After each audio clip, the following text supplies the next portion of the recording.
criminals. Why do they waste their time with data? That is exactly how we feel. Our legal journey has been quite a roller coaster ride. We initially had a lawyer that refused to meet with us and couldn't explain to me what was going to happen to us when we were into trial with our case. As far as I understood, we could both get anything from community service to a suspended sentence and fine to jail time, and of course a criminal record. I was confused. I didn't understand all this legal jargon. I had been speaking to Myrtle via email and was very hesitant of the stay of prosecution she spoke of. These were once again big legal words that I didn't understand. Our lawyer advised me to not continue speaking to those people and had no interest in this cause. Yes, I did. And I'm so happy that I did.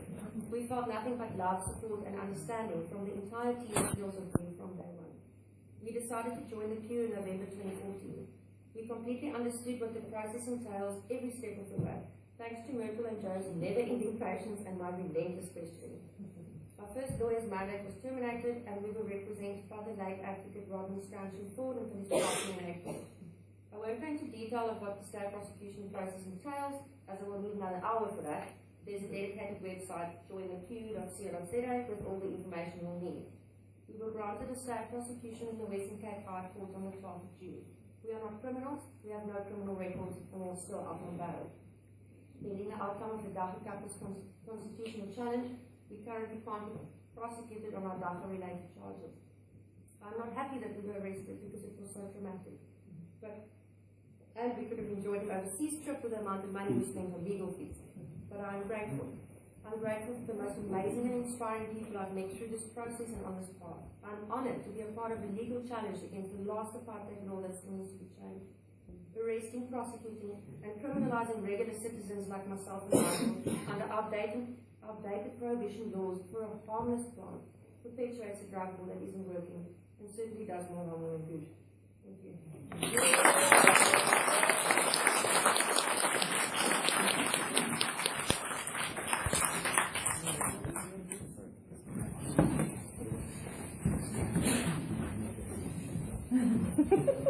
I didn't really come very prepared because I thought I'd see what everyone else says first, and I think there's not really much I have to say. I mean, we covered everything really.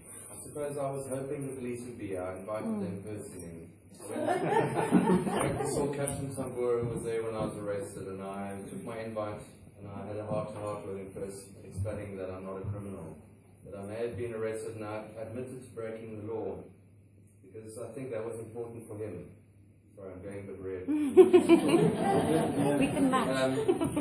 And I think it was important for him and for me that we broke that silence. I hadn't seen him for 6 months, and I went to him and I said, I broke the law. As things stand, I broke the law and you did your job. And I don't have any bad feelings towards you, and I hope you feel the same way. And he was very open to the discussion and open to this evening, and he seemed very keen to come, and he didn't. So I'm a little bit pissed off about that. When Van and I discussed this evening, we were thinking, what is the object? What are we trying to achieve here? I've been asked by other people, what are you guys doing? What is the idea behind it? I'm speaking to the converted here, so what's the point of me really talking? But at the end of the day, we've got a group of 50 people together talking about Dacha. This didn't happen 10 years ago.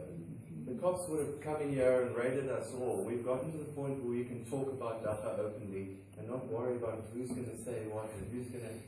It's becoming normal. And that's what we keep needing to be doing. We need to keep making this normal. There's nothing crazy about it, you know. So I guess that's really what I wanted to say with them here. They didn't make it, so I told you. And last thing, I think I just wanted to say thank you to you for emceeing, coming all the way. You guys, and Jeremy and Keith, who have gone already, and everyone else for coming, especially locals who don't necessarily want to be associated or are afraid of the taboo that might come with the association, and that took the step to come here tonight. It's ballsy, it's big, I guess, you know. Unless you've been arrested. There's two kinds of people that use cannabis, and those that have been arrested and those that haven't. I think that's what it was there. Something like that. You're a much better activist when you get out of jail. Absolutely. You're much more used to it. Yeah, before I would not want anyone to know, especially as far as my business goes. But you know, I don't give a fuck now.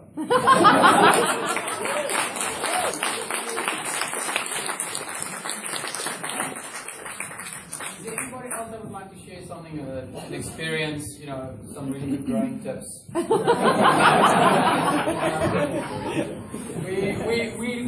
we like to share. But I think if nobody else has questions or want to say something else. There's one question I have. Is there anything you could possibly do, like wait here, I'll call my lawyer and you can come back in a week when they show up with a search warrant?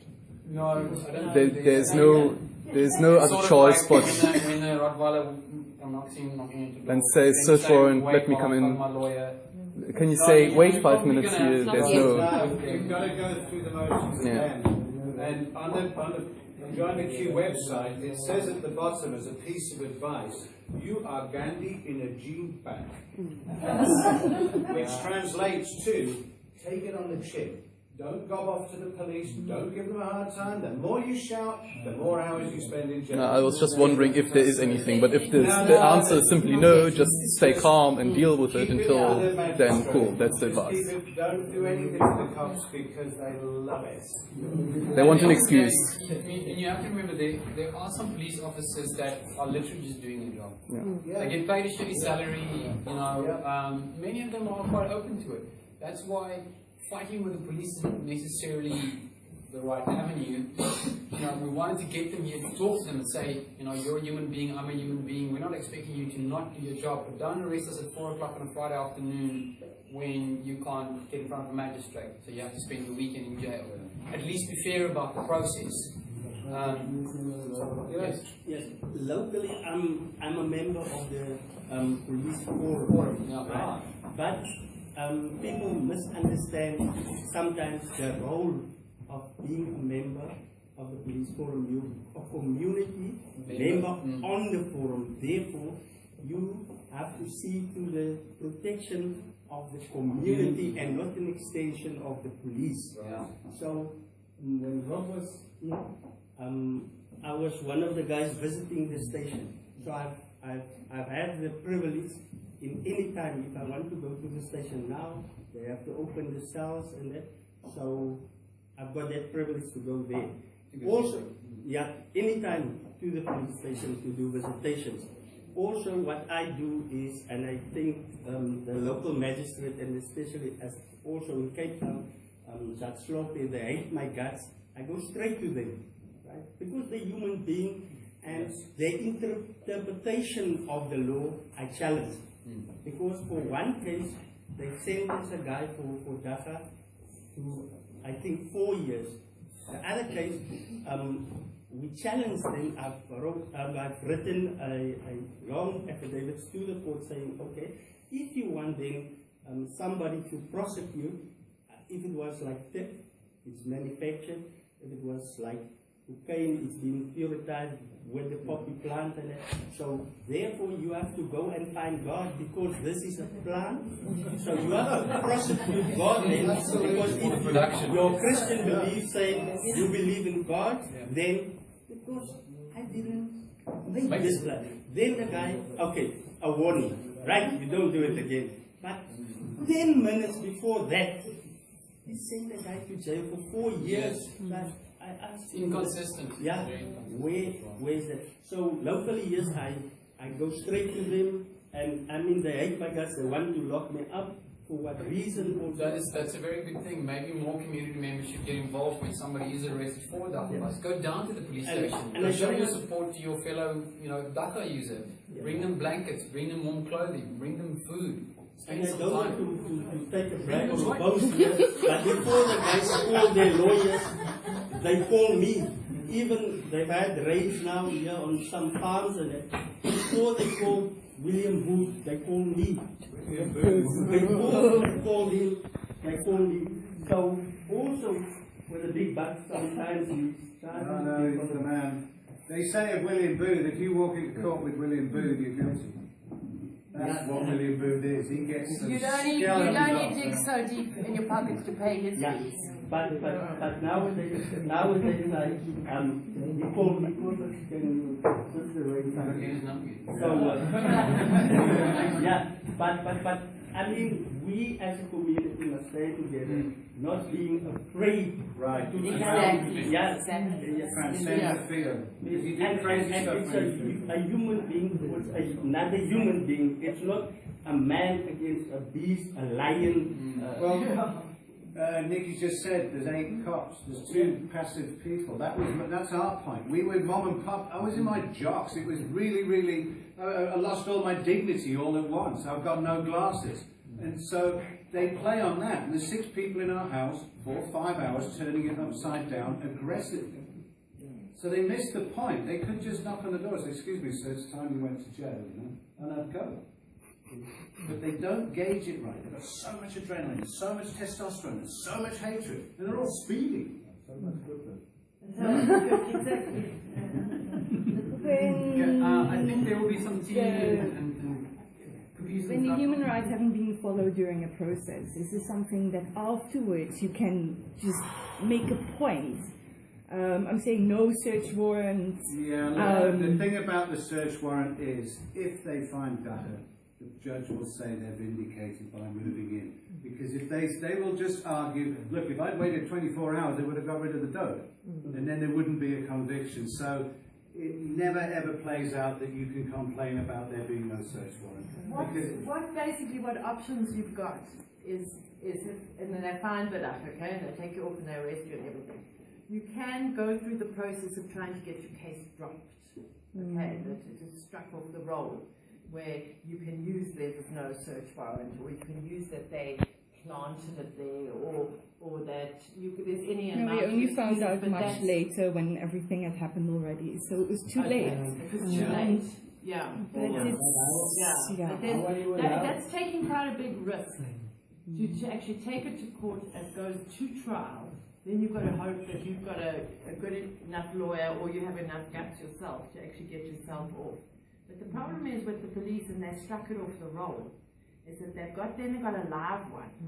You see, that file that never goes away. They say they struck it off the roll, or it's not in court. They can, in 3 years' time, they can be bored and they can be looking through there, and they'll find your file, and then they'll say, let's go and see if this chick's got any more data. Let's dig up this case again. And that happens. I mean, the one guy in George, he was walking down the street 3 years after he was arrested.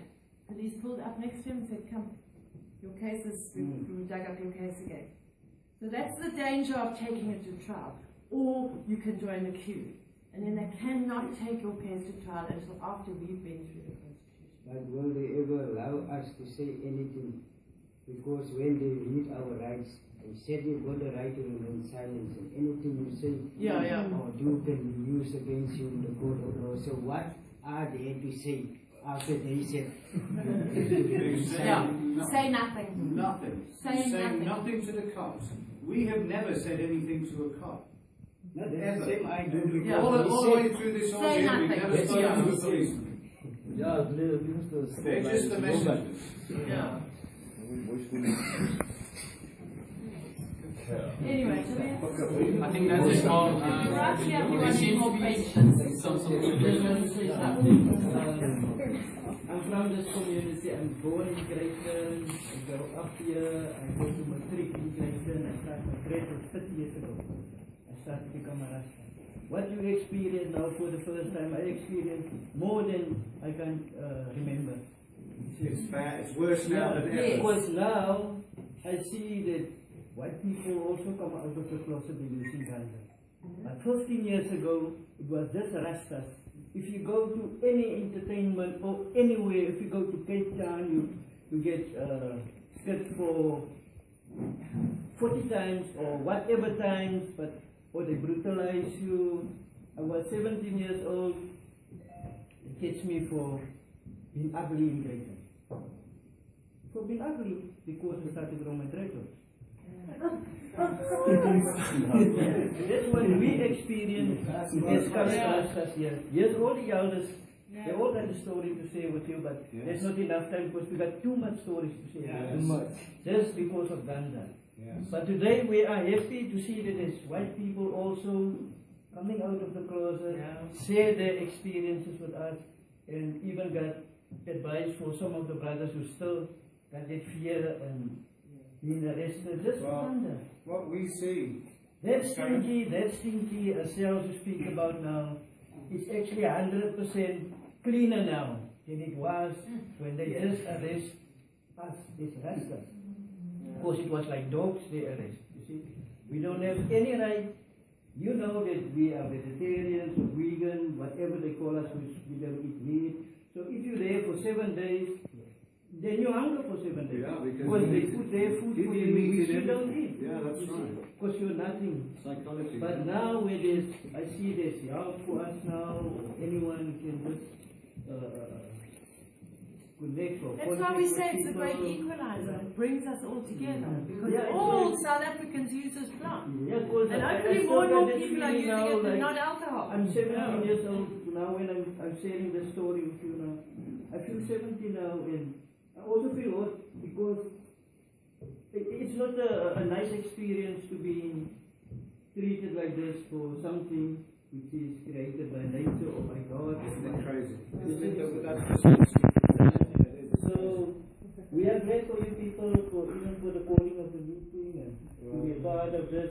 So now you can see we Rastas in Greyton, we are overloaded with this experience. All of us got jail sentence or suspended sentence, bribes, all of them. Yeah, bribes. Yeah, bribes. It's all about the bribe again. Thank you. Thank you. No, that's a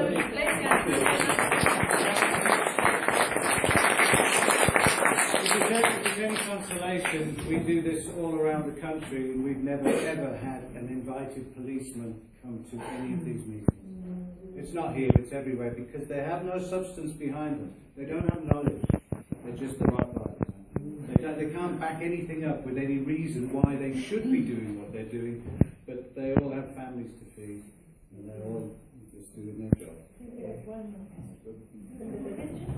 So I wanted to just talk about a bit earlier about in Greyton having a support group for anyone.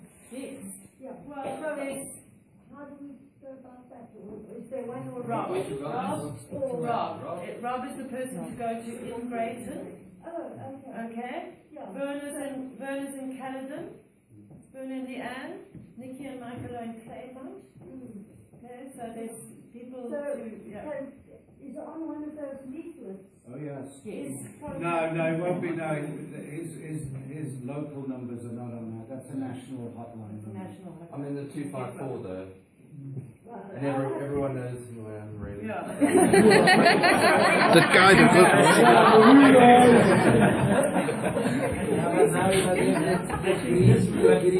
But yeah, I mean, I think that's actually quite important. I mean, a lot of people get arrested and then suddenly they don't have a phone or they don't know how to get hold of you guys.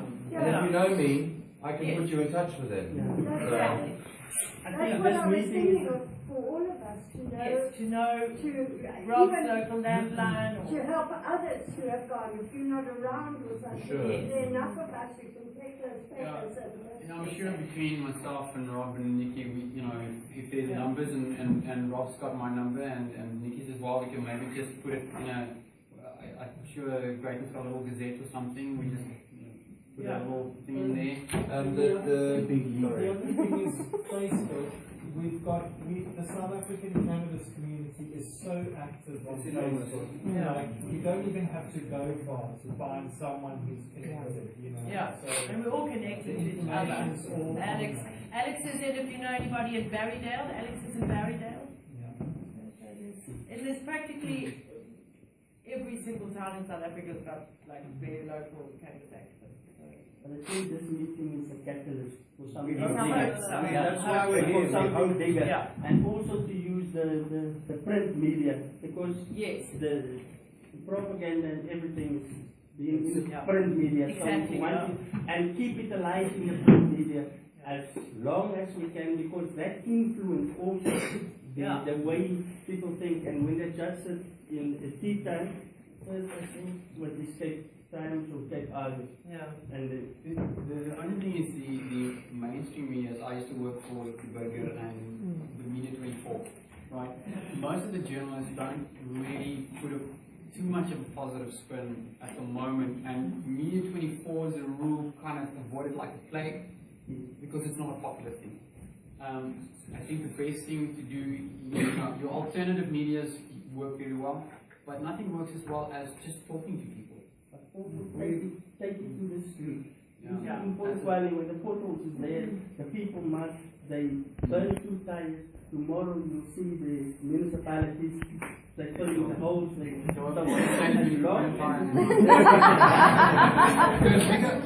can just burn them. I need to start my car. Just a little thing to reiterate what you say about the press. Because we are who we are, we end up knowing everything, just by default. Everyone gives us the information. We had lunch with some people who are quite high up in listening to what the Department of Health have to say about all this. There are ears way up in the upper echelons. And the day we travel into Cape Town on the plane, by the time I put my phone on, there's an independent online article about the last hearings for the Medical Innovation Bill. And there's a professor, Professor Bayer. He's a learned man, but he knows nothing about cannabis. And he's not really on our side, but IOL said that he will not condone anything to do with legalization because it will mean more social hardship, it will bring on more cancer, and it will bring on more crime. That's what it said in IOL. And I put a post up on Facebook saying, Dr. Bayer, shame on you. You are a learned man. Go and get some facts right. And I was livid with it because we know this man. We've been on radio with him. He's an old bullet. So anyway, we're going to have lunch with the guys who have just listened to the health department. And we were given a transcript at lunch of David Bayer saying, I am all in favour of doing medical trials on this plant because it's a panacea. He's in favour. And but the newspaper absolutely taken out of context and crucified the man. That's what he's talking. That's what you are talking about. Make no mistake. There are vested interests in keeping this plant illegal. And you can call it conspiracy theories, but trace the money. Trace the money. There's a vested interest because it threatens a whole bunch of businesses. So the legalities has got nothing to do that they care that the plant is bad for you. If they really cared about your health, they would ban McDonald's. Okay? But they don't really care about your health. It's not a health issue. Okay? It's a money-making scam. That's all it is. And people need to see it for what it is. Link up with Colombia so that they can sponsor us. South Africa breweries is 9% of GDP in the country, 8.7 now.